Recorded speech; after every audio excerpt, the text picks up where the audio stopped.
Hey everyone, this is Deepa Mark Daniel from BSA 1A and I am now going to perform or to present the lesson 3, which is From Exaggerations to Simple Elegance, the Classical Style. So as we can see in this picture, we can see the violin that was used by the classical people to their classical music. And in this picture, it shown as the classical orchestra that is very famous in the classical period. Lesson 3, From Exaggerations to Simple Elegance, the Classical Style. Objectives: gain a basic knowledge of the musical atmosphere, style, traditions, and historical context of the classical period. Listen and analyze the music selection given using a specific guide question. Create a different artwork in relation to the music selection. Listens to either individually or as a group. So what is classical music? Classical music, most of the thing about boring, ancient music that is artsy, fancy, and complicated, there is also a connotation that classical music is intended only for rich people. So some people think that it is artsy, that it is enthusiastic, artistic endeavors, and somewhat enthusiasm for art. And some people tell also that it is very complicated because it is very hard for them or it is very difficult for them to analyze or understand. And also, it is an art, music produced or rooted in the traditions of Western culture, including beat, liturgical religions, and secular music. Historically, the term classical music refers especially to the musical period from 1750 to 1820 that was a classical period. So sa picture na yan, makikita natin kung ano nga ba ang classical music that they are performing as a group. Next, the classical period is a time in Western music history that spans approximately 1750 to 1820. These dates are just approximate. This does not necessarily mean that the people had a consensus that after 12 midnight on December 31, 1749.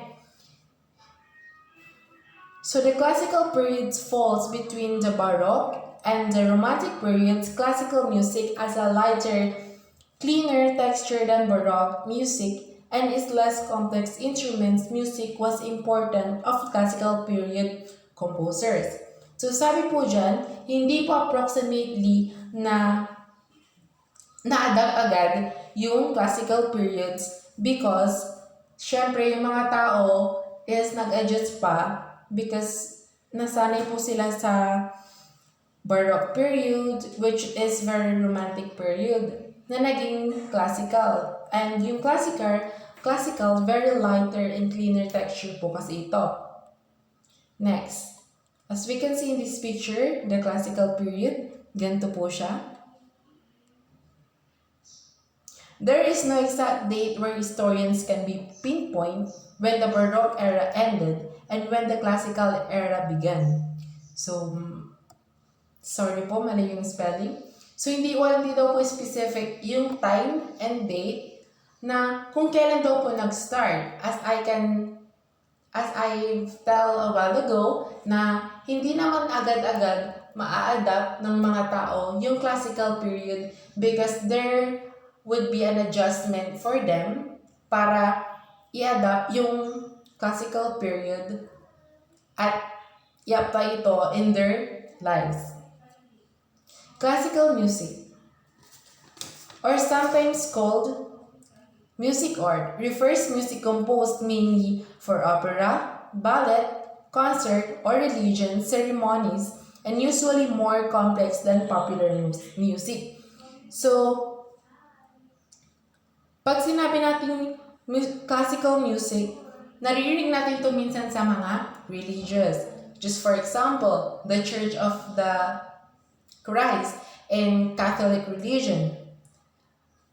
and also in the opera and ballet.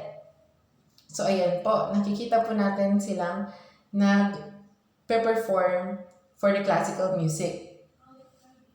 In this chapter, we are surveying different eras of classical music from the Middle Ages up to the present day. Classical music is like colloquial, umbrella term for all art music from the ancient times up to this day. However, the classical period is just one of many periods in our history. So, pag sinabi po nating Middle Ages, kalagitnaan po siya ng Roman Empire at Renaissance. Pag sinabi naman po natin colloquial, everyday language is used as conversation. Kaya sinabi nilang colloquial kasi even after this day, nagagamit natin siya in our everyday conversation. It was the city of Vienna, where the classical style flourished its geographical location. Madhya intersection between other musical nations such as Italy of the south and Germany of the north. This is turn also exposed to the city to political, cultural, and intellectual circumstances that shape its artistic atmosphere. So, yung Vienna po is from the Australia capital. Residents po dito sila Mozart, Beethoven, and Simon Freudel na na-discuss po mamaya ni Dudeling. So next, this picture shown as the map of the Europe. So nakikita po natin dyan is yung Austria na magkakatabi po ang Italy and Germany na nabanggit ko po kanina. Kaya po siguro na ano niya po ang Germany and Italy. So next, what is middle class? Grew in size and significance during this period, and so greater part of the population become more interested in music and arts occurred, and the main rationale during time was that of life, liberty, and the pursuit of happiness.